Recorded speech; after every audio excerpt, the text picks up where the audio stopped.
I'm screwed. Okay. Hi, everybody. I've just muted. You're all right, Harlan, aren't you there? I Yeah. don't know. Yeah, you're Can you hear perfect. me? Yeah, we can hear you. Okay, Okay. great, Welcome to the great. Scottsdale Big Book Study, where we will study the Big Book of Alcoholics Anonymous. Today's date is Saturday, the 15th of April, 2023. My name is Audrey Ann from County Meath in Ireland, and I'm a recovered compulsive overeater. I will be your host for today's study, and our co-hosts are .es, Veronica C, and Sue L. If you have any questions during the meeting, please contact either myself or any of the co-hosts by private message in the chat function. The chat function will be disabled until 5 minutes before the question and answer session. Please note that the speaker, Harlan G, will be recorded for the duration of the study. However, the question and answer sessions which follows will not be recorded. We ask if you can please make sure to keep your microphone on mute at all times during today's study. And also please turn off your video if you are exercising, eating, or if you need to step away from your screen for any reason.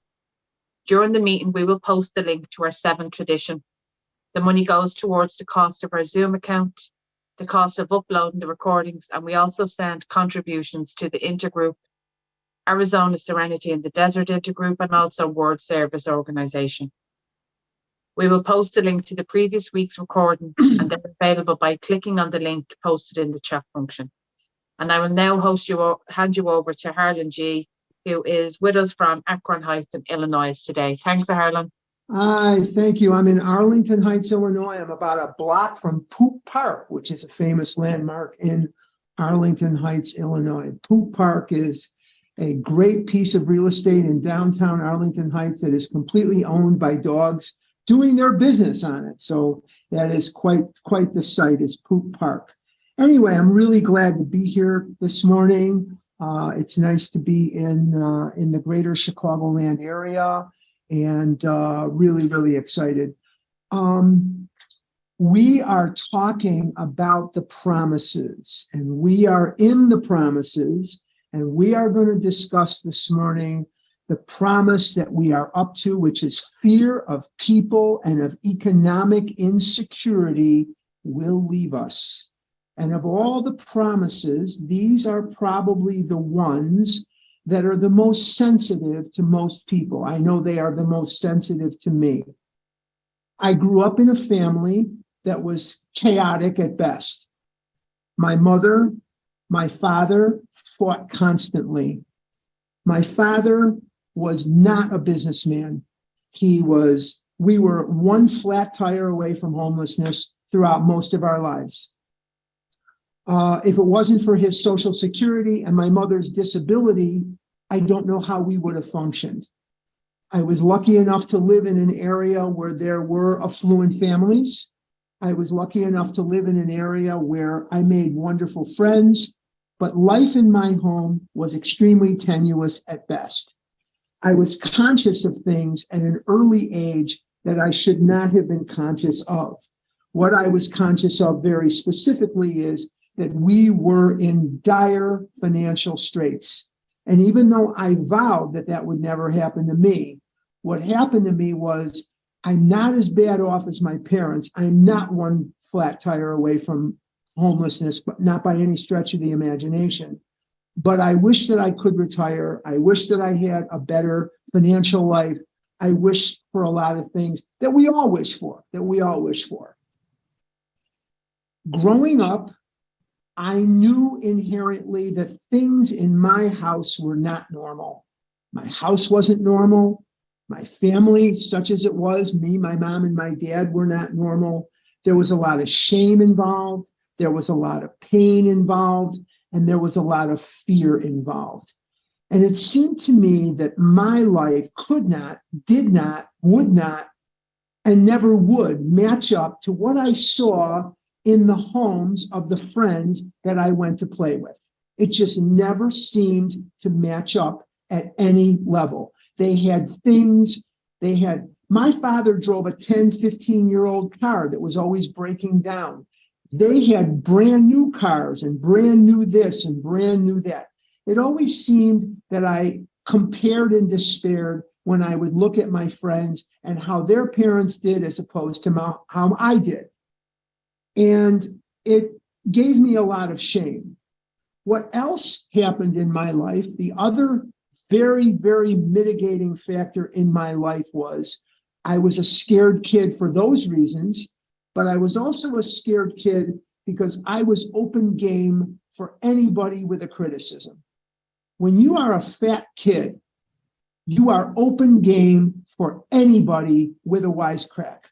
I remember there was a kid in my school. I went to Green School for K-6, and there was a kid in my school. His name was Elliot, and he walked up to me one day when I was in about third grade, and he said to me, "You're fat," and he punched me right in the nose, and man, was I bleeding. He just popped me one right in the nose. Well, metaphorically, that is exactly what had happened, what was going to happen to me over the next several decades of my life. As I watched my friends dating, dancing, going out with girls, doing the things that boys do with girls, as I started watching people going off to college, I graduated college too, but I had to go to a commuter school. I didn't have good grades. I was massacred by this disease. I did graduate, but by the skin of my teeth. As I went out into the world sent me a very, very strong signal.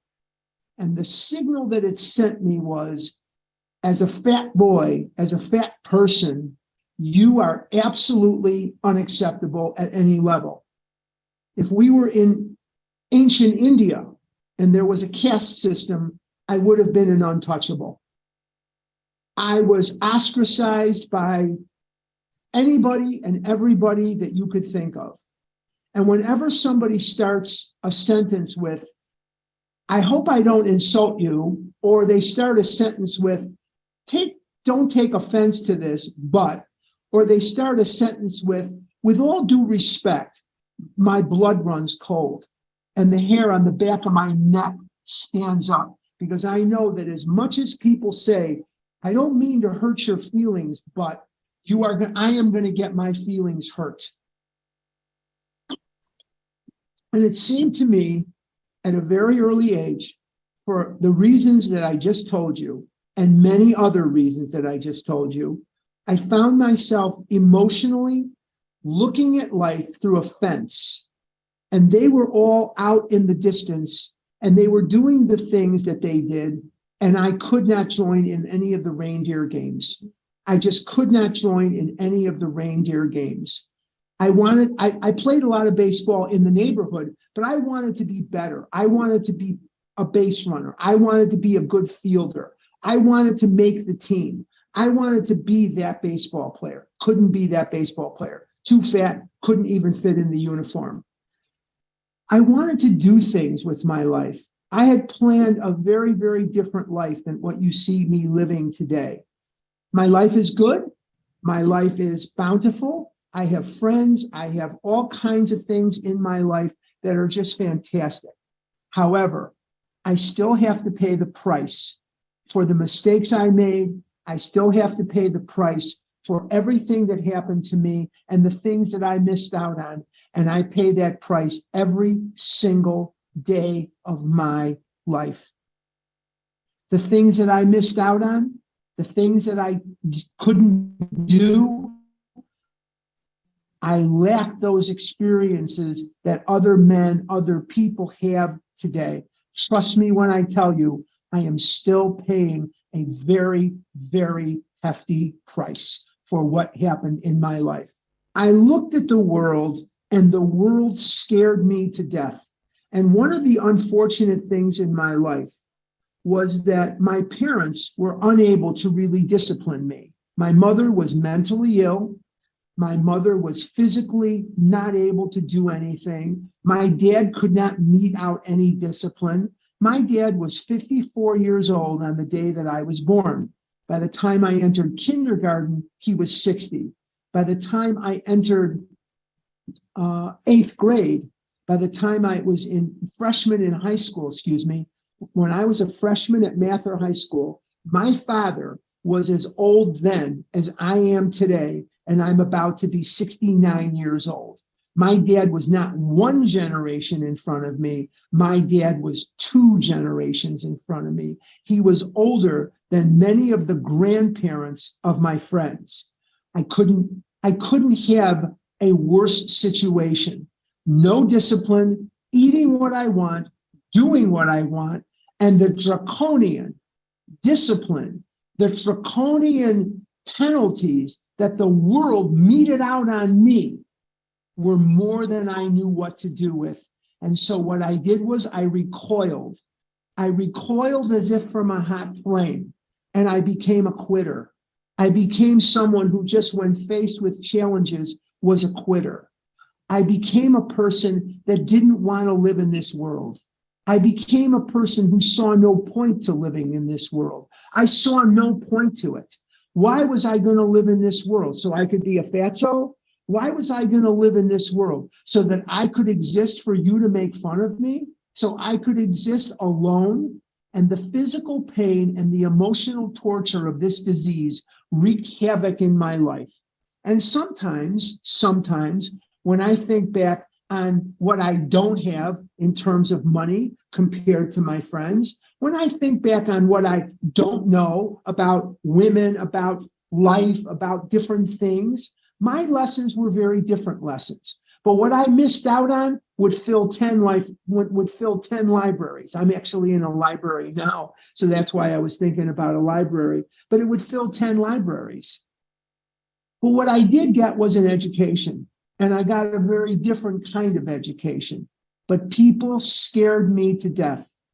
I was friendly with someone who about, I would say a number of years ago said to me, "You are an extrovert with a social anxiety." And I think that describes me perfectly. I'm an extrovert with a social anxiety. And so when I meet people, it is very frightening to me at first because I don't know how they're going to react to me. Now, I have to tell you, my weight today is relatively normal for other people to look at. I don't stand out in that crowd anymore. But in my mind, in my mind's eye, I still see a 600-pound man. I still see the man that was admitted to Skokie Valley Hospital in April of 1983 at 513 pounds. I still see the kid that when I was at the doctor's office, I weighed in at 689. So the bottom line is for me, when I was 689 pounds, when I was 700 pounds, when I was 400 or 500 pounds, I saw Steve McQueen. I saw Sean Connery. I saw Ernie Banks. I saw whatever it is I saw. Now that I'm where I am in my crazy addled brain, my compulsive overeater brain, I still see Dumbo the elephant. I still see Bushman the gorilla. I don't see who I am or what I am. And Bushman, if you're not from Chicago, was the gorilla at Lincoln Park Zoo, and that's why his name is etched in my brain. Bushman was from Lincoln Park Zoo, which is in Chicago. And so people scared the crap out of me. They confounded me. I knew that inherently when I met people, if they were men, they had experienced things and done things and gone places that I could never go and I could never do. I remember being the last kid that I knew that had never seen an ocean and had never been on an airplane. And I remember my friend, one time they were all going to Las Vegas. And he said to me, "You're going too." I said, "I don't have the money." He says, "You're going too." That was the first time I was ever on a plane, was at the behest of a very dear friend of mine who said, "You're going with us, you're going too." And so I went, and it was exciting. In OA today, I have seen the Mediterranean. I am about to go to Rimini, Italy in November. I will see, I think it's the Aegean, I'm not sure. I have seen the Atlantic. I have seen the Pacific. I have seen the Gulf of Mexico. I have been around. I have been in 38 of the 50 states. There are very, very few places in this country that I have not been to. I have been My feet have been everywhere from Jerusalem, Israel, to Anchorage, Alaska, from Anchorage, Alaska to New Orleans, Louisiana, from New Orleans, Louisiana to Cape Cod, from Cape Cod back to San Diego, back to Seattle, Washington. I have crossed this country many, many times in service to this wonderful, wonderful organization. And you know, the funny part is, it didn't cost me a dime. I had to board the dogs. Yes, I had to do that. Yeah, I did. And I missed work and I had to pay for my parking at Sky Harbor Airport in Phoenix. But I have crisscrossed this country many times at the behest of God or this program, whatever you prefer. And it has been my honor and privilege and pleasure. I have seen the sun come up over Lake Tahoe. I have seen the sun come up over the Atlantic Ocean, and I have seen the sun go down over the Pacific. I have seen this country. Fear of people is a very big thing with me. And what really made the difference in my life was this. Now, I want to remind you how long I have been doing this work. I have been doing this work for a very long time. I have been in this program for 44 years. I didn't just roll in off the pumpkin truck. I was afflicted with this disease as a baby, as an infant. There is, sorry.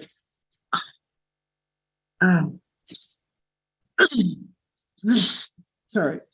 Okay. There is very little that I could tell you. Oh, I think my peppermint stuff is wearing off or something. I don't know. But anyway, that's okay. The bottom line is sorry, that's the things. But the bottom line is that people still scare the crap out of me. But what really made the difference for me is this.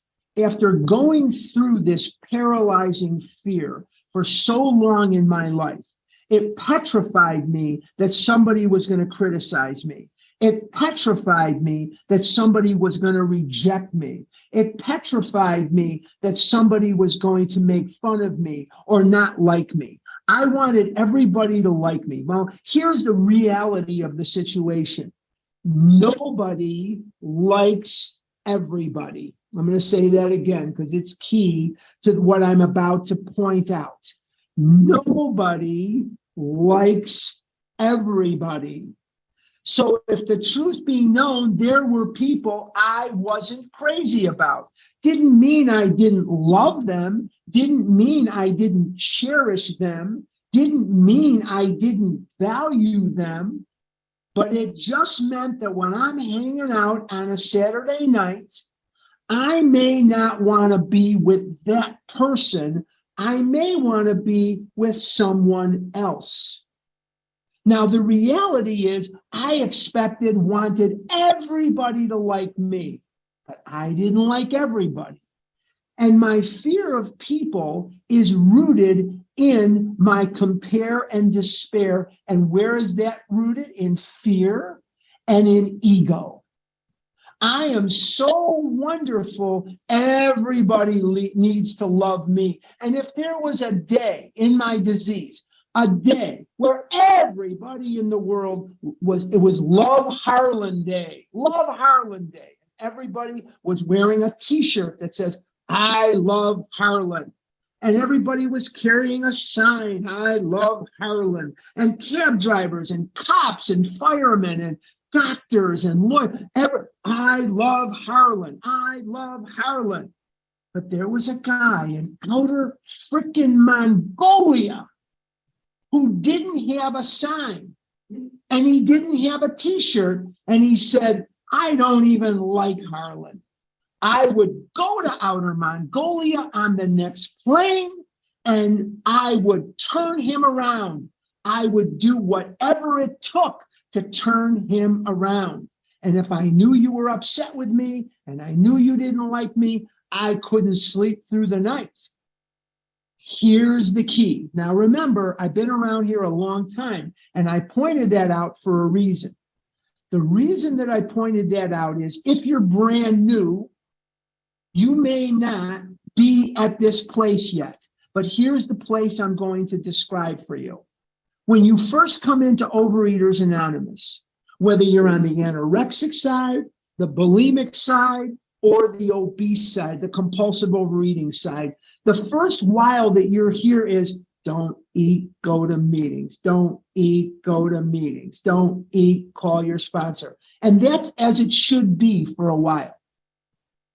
What happens after a few years?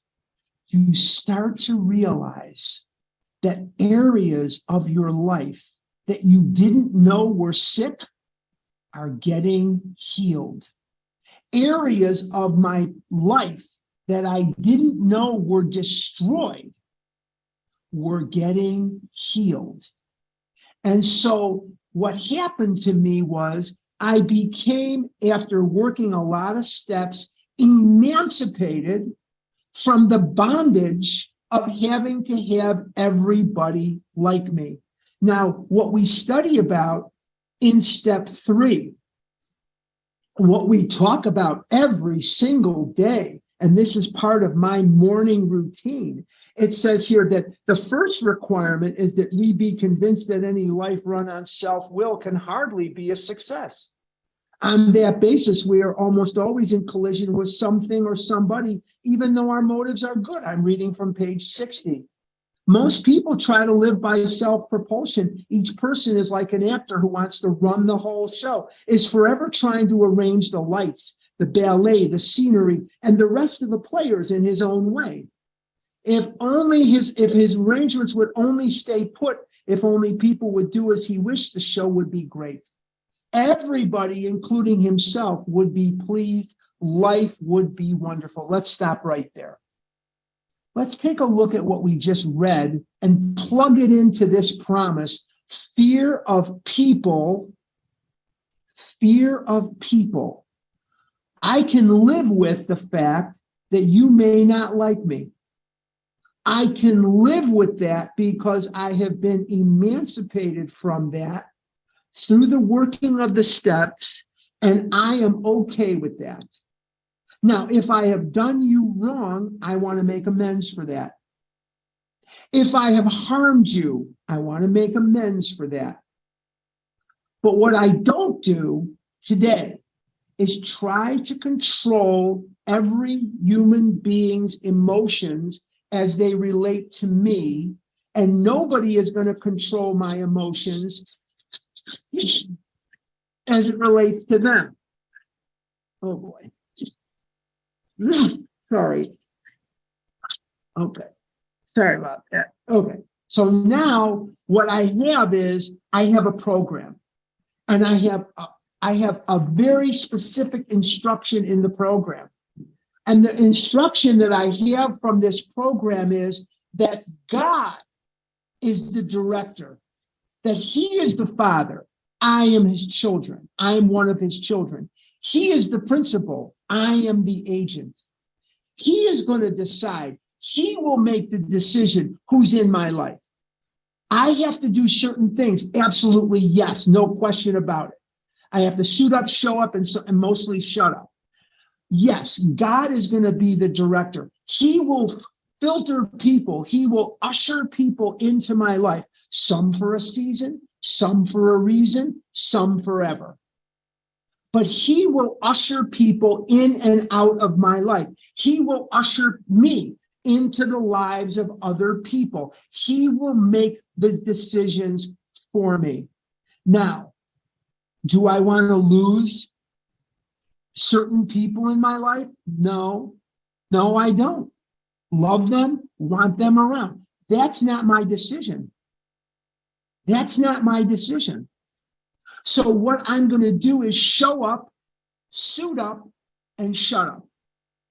I'm going to put God first and work on my relationship with God, because it says on the top of page 63, when we sincerely took such a position, what position is that? That God is the principal, I am the agent, he is the father, I am the child. So when I take that position, all sorts of remarkable things have followed. I have somebody in my life today that is very, very special. That's why I'm here. I have somebody in my life today that I think is fantastic. We had a new employer. Being all powerful, he provided what we needed. If we kept close to him and performed his work well, I can't control who likes me, who doesn't like me, who wants to go to here with me, who wants to go there. I can't control that. I cannot control those factors. I have no ability to control any of this. So what I have to do is do what it says in another big book and not have anything above God. And when I start making people my God, finite people, temporary people my God, I'm in trouble. So what it says here is, established on such a footing, we became less and less interested in ourselves, our little plans and designs. More and more, we became interested in seeing what we could contribute to life. As we felt new power flow in, as we enjoyed peace of mind, as we discovered we could face life successfully, as we became conscious of his presence, we began to lose our fear of today, tomorrow, or the hereafter. We were reborn. What's included in that for me is fear of people. Call me fatso. I can deal with it because I have a God, and it's not you. I have a God, and he doesn't wear skin. I don't want to be rejected. I don't want to be broken up with. I don't want to be left. I don't want to be abandoned. I don't want to be ostracized. I don't want to be tortured. But no matter what happens, the one thing in my life that is more permanent than anything else is that God loves me and that I will be provided for. I have to blow my nose here. Hang on 1 second. I can't breathe. Okay, sorry. Good Lord. Okay. That's okay. But the bottom line to all of this is, I know in my mind that people still will scare me a little bit, because no matter how evolved my recovery gets, I will never rise above the level of a human being. But when I stop looking up to people and I stop looking down at people and I look at people, my life goes a lot better. And so there is a mechanism to emancipate from this free fear of people. This is not something that happened for me automatically. What do people think of me? Most of you, nothing.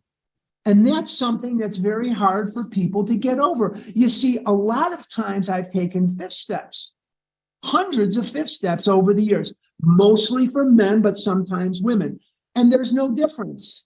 There's no difference. One of the things we fear as people, whether we're male, female, whatever we are, non-binary, whatever we are, we fear what people are thinking of us. And here's the truth. Most people, most of the time, are not thinking of us at all. Eleanor Roosevelt said, when thinking about what others consider, when considering what others think of us, we must first recall that in many instances, they are not at all. So you're not sitting around thinking about me, but in my ego mind.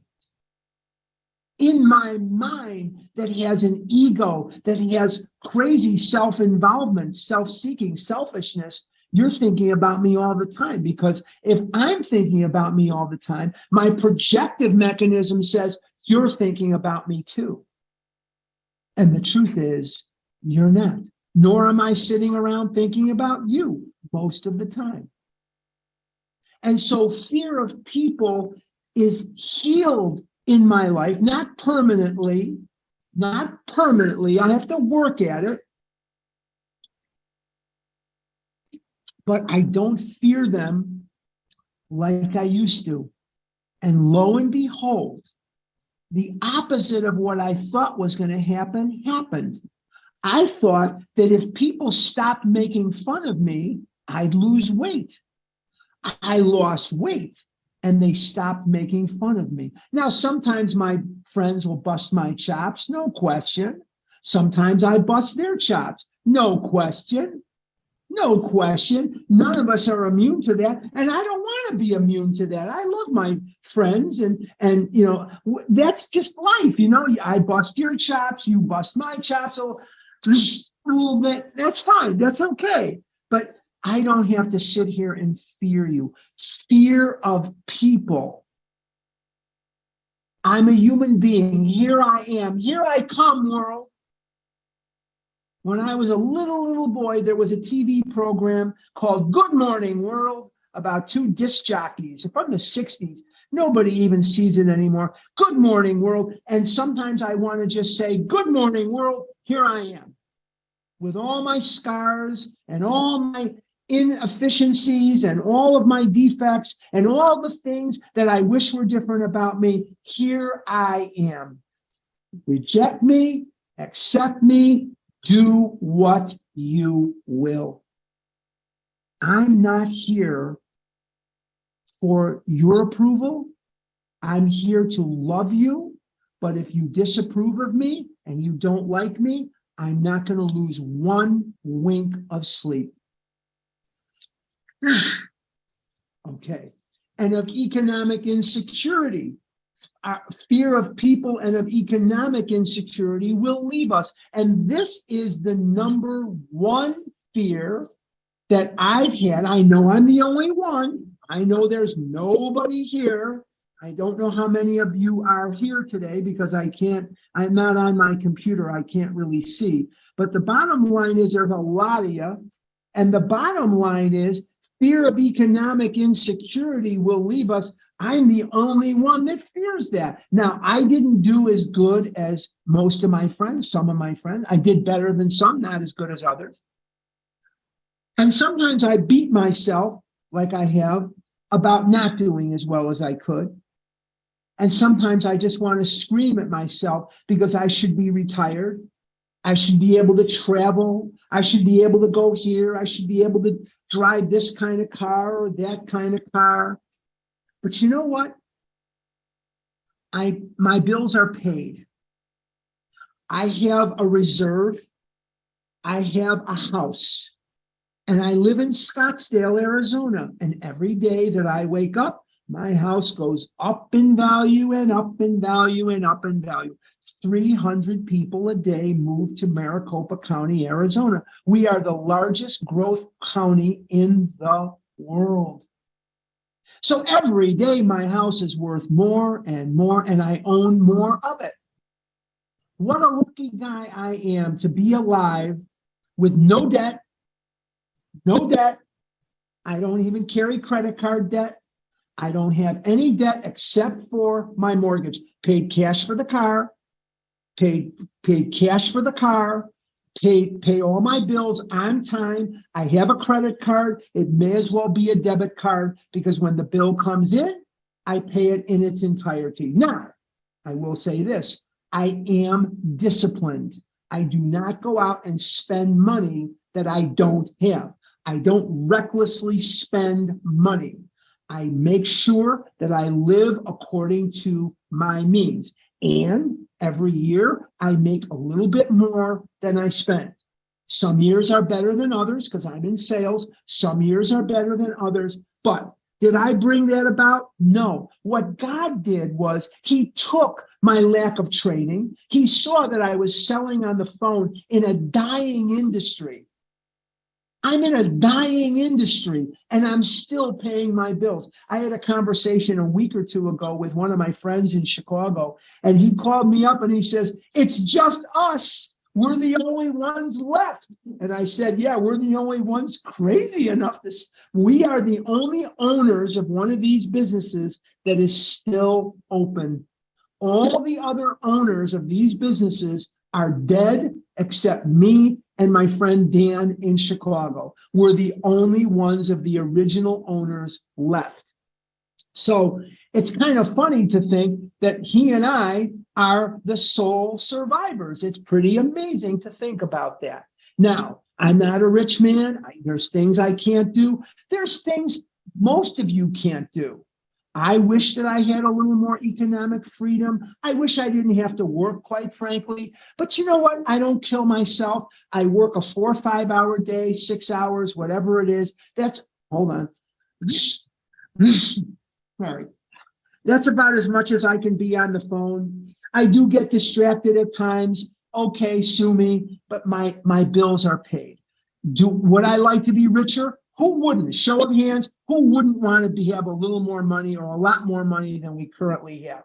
Okay, I'm not alone there. That's very reassuring. So the bottom line is, I have to know that God will take care of it. Sometimes I project into the future. Oh my God, am I going to be working when I'm 90? What am I going to do? God will take care. I'll probably be dead, but God will take care of it. He hasn't dropped me in Lake Michigan now. And he didn't rescue me from Lake Michigan to kick my ass on the beach. He rescued me from Lake Michigan so I could endeavor to do his work well, so that I could put my efforts, my cunning, my senses, my talents, my personality to work for him. Here's what I did get an education in. Now, I may not have gotten an education in a lot of things that I wish I had known, but here's what I did get an education in. I got an education on how to work these steps. I got an education on how to put this first in your life. I got an education on how to help the newcomer. I got an education on how to help people that may not be so new, that are struggling, and they've been in these rooms for years. I got an education in 12-step recovery. Now, if I had to do all over again, boy, hold on a minute. Hold on a second.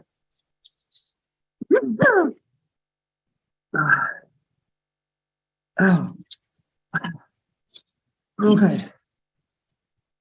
If I had it to do over again, oh boy, would I do things differently. You bet I'd do things differently. But given what I have, I'm 68 years old. I can do things I couldn't do 30 years ago physically. I look better. I can walk better and do better things, do things better than I have in a very, very long time. And while there's breath left in me, I'm going to use that breath to serve God. Now, I wanted things of the flesh and things of money, and I wanted things, and I wanted this, and I wanted that. Oh boy, did I. Still do, really, still do. I'm still human. But what I know in my heart is that even though I got off to a very, very rocky, horrible start, I came like a horse race. If you've ever seen a horse race, some of these winners, they're front runners. They go out in front and they stay out in front. That's not my story. I'm not a front runner. I'm not Secretariat. I'm that horse that had big odds against him, and I came from behind. Maybe I didn't win, but I showed, or I placed. I was in the money. I'm in the money. And I get the knowledge in my heart that many, many times, all the time, every week of my life, every day of my life, someone will send me an email or a message on text, or they will call me and say, your podcast made a difference in my life. I heard you on the meeting, and what you said made a difference in my life. Now, the opportunity to do that is open for each and every one of you. I am not in any way the owner of a monopoly on that. You go forth and do God's work. And you will see that these promises at the top of page 63 will come true for for you too. My dad drove 10, 15-year-old cars. All he wanted for me was a better life. I drove that car off the lot with 8 miles on it. 8 miles, paid cash for it. I'm still driving it. Some yutz hit me from behind. He was texting while he was driving, and I had major damage to that vehicle that got fixed at the body shop and so on. I'm fine with it, but he hit me, hit my new car, the son of a bitch. But anyway, the bottom line is, this isn't my first new car. Is it a Rolls Royce? Is it a Mercedes? Is it a BMW? No, but it gets me where I want to go. I have air conditioning in there in the summer and heat in the winter, and I've got everything I could ever want. Fear of people and of economic insecurity will leave us. Now, don't think that that means you will not have ambition. Fear of economic insecurity does not mean you will not have ambition. I have ambition to retire. I have ambition maybe one day to win the lottery. I have ambitions for this or that. Now, it doesn't say also you won't have economic insecurity. It doesn't say that. There will be ups, there will be downs. I've had years of my life where my income was way down. Way down. I was ashamed of how little money I made in a dying industry. Ashamed and scared. But I got through it because I held God's hand. This year seems better than I've had in a while. Now, don't read in or take out. Fear of people and of economic insecurity will leave us. That does not mean you won't have ambition. That does not mean throw your money out the window. Some else will come and replace it for you in the middle of the night. Doesn't mean that. Doesn't mean that. It doesn't mean I can go out buying things I can't afford. That would be stupid. But when I go to the grocery store or I go anywhere, I ask myself a question. Does God want me to have this? Is there anything in that grocery cart God would not want me to have? And if the answer is no, then I'm very, very confident that I can put that charge on my card and that I know I will be provided for. I know in my heart I'll be okay. So let's not confuse this with anything else. Fear of people and of economic insecurity will leave us. We will intuitively know how to handle situations which used to baffle us. And what that means for me is, in my life, what I always wanted to do was more.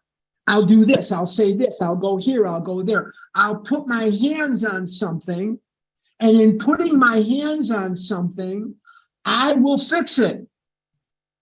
I can fix it. No, I can't. The way that I know that God is here and all is well is when things are what they're supposed to be, with a minimum or lack of input from me. Sometimes I speak my truth and it works out well. Sometimes I speak my truth and it still doesn't go my way. They have a name for people like that. They're called human beings. Thank God nobody gets their way all the time. Thank God nobody has their little world where everything goes their way. We, including that person, would be much, much worse off. We intuitively know how to handle situations which used to baffle us. So sometimes the best thing I can do about something is nothing.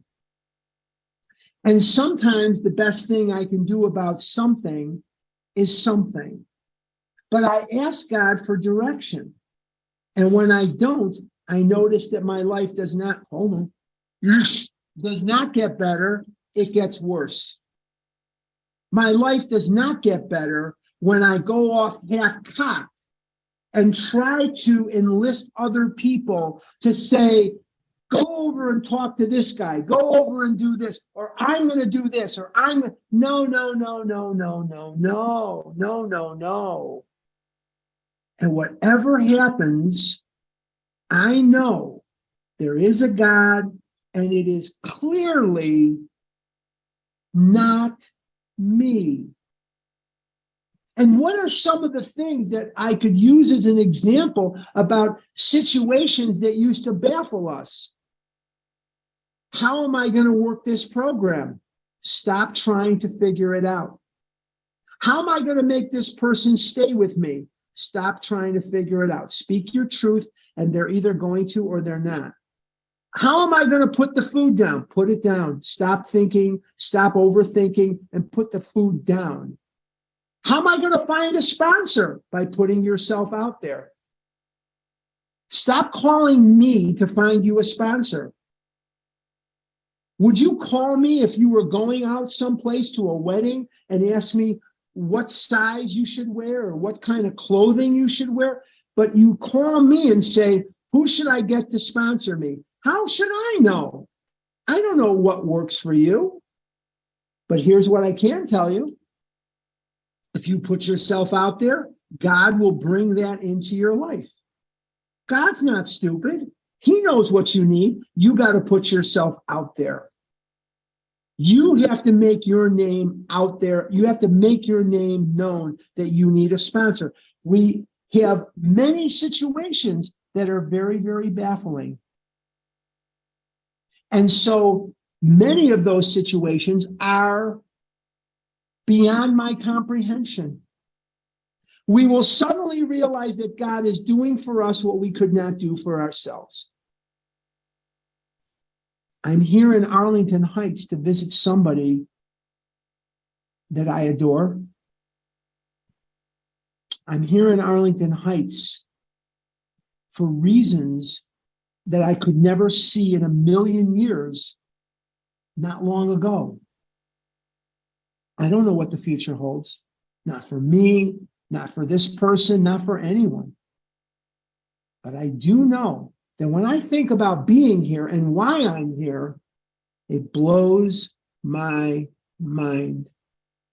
Blows my mind. That we will suddenly realize that God is doing for us what we could not do for ourselves, works unilaterally. I never thought in a million years I could say in front of a group of people, I have 24 years of abstinence from compulsive overeating. Where in the world would that ever have come to? I couldn't get 24 minutes of freedom from this disease. If I'm coming to Chicago or I'm coming to Timbuktu, I want to know where's the food? How am I going to score the food? I wasn't really worried about anything else. I just wanted to know, how am I going to get away from you so I can eat food wantonly without your critical tongue and eyes on me? How am I going to get freedom from you to go eat what I want to eat and do what I want to do? I don't have to worry about that today. It's okay if you see what I'm eating. I'm not embarrassed by it. It's okay for you to know what's in my grocery cart. I don't have a problem with it. It's okay for you to know anything about me, just about anything about me. I'm okay with that. That God is doing for us what we could not do for ourselves. I don't know what words to say here this morning. I don't know how to do this really well. God is, I wish he'd stop making me sneeze and blow my nose, but okay. You can't have everything, I guess. Hold on. But God is doing for me in this moment what I could not do for myself. I am here and I am on a mission I never saw coming. I am here and I'm not gorging myself with food. I am here and I'm not spending money I shouldn't spend. I am here. And when I go back, or wherever I am not a spectacle. I am no longer that object of ridicule. Sometimes I think I'm going to be. Sometimes I think I should be, because I can want to punish myself for whatever reason. Sometimes I look at my life and I'm very, very upset about the mistakes I made. But on the whole, I'm pointed in the good direction. And this is very, very eerily insane to say. But I believe that at almost age 69, I'll be 69 here in about 15 minutes, if I can stop sneezing long enough to live that long. But I'm almost 69 years old, and I'll let you in on a secret. God's got plans for me. And some of the best days of my life, they haven't even dawned yet. That's a strange thing to say when you're almost 69 years old. I know things are going to be okay. I hope you're coming with me. I hope you're coming with me as we trudge the road of happy destiny. I hope you'll be there when I get to the end and I can say, it's your turn to take over now. I've done my share.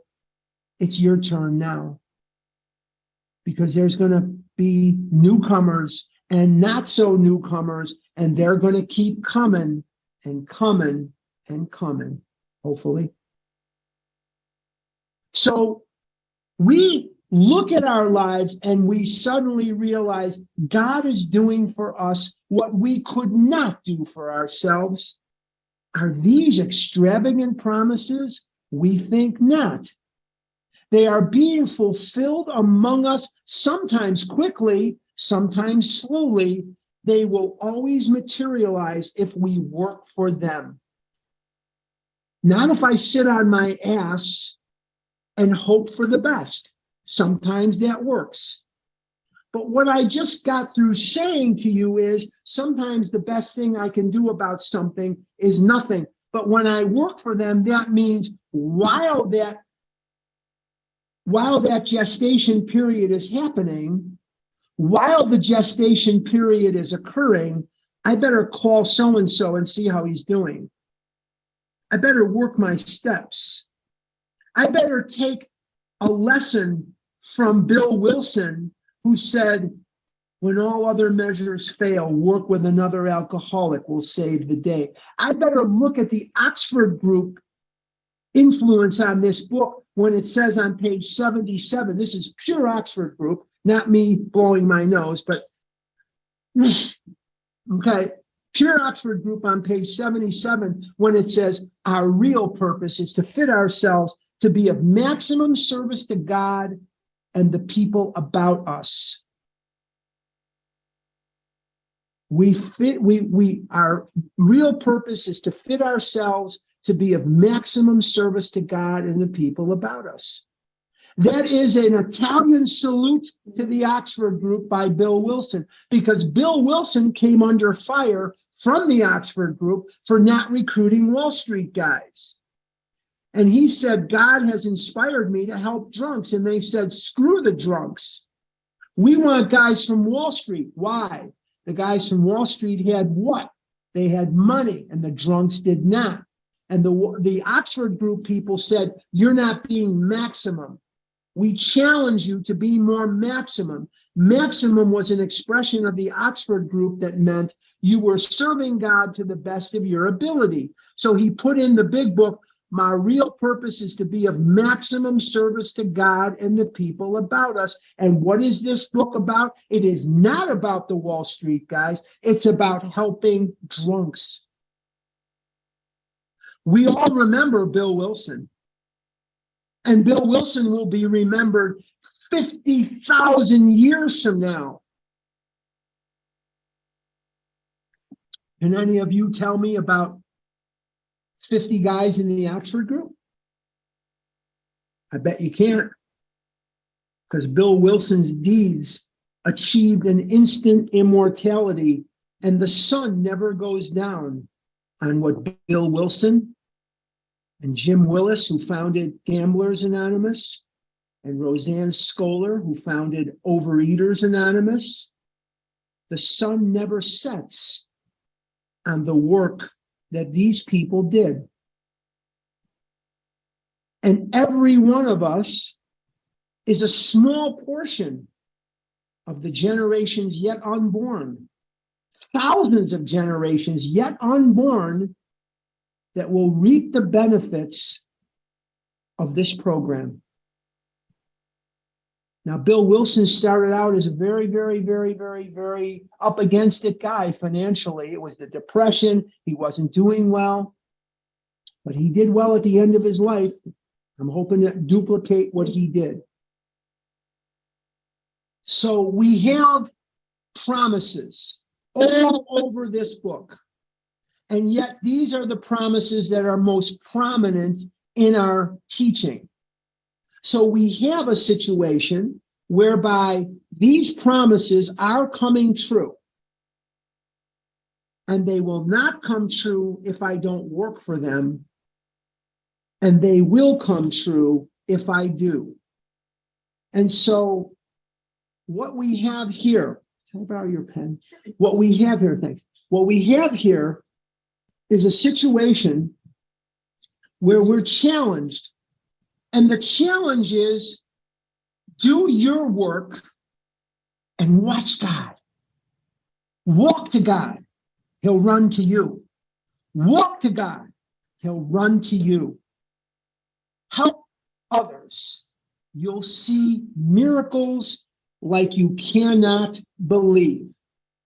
There is nothing in this world that you can do to tell me or show me where God was not there when you took these actions.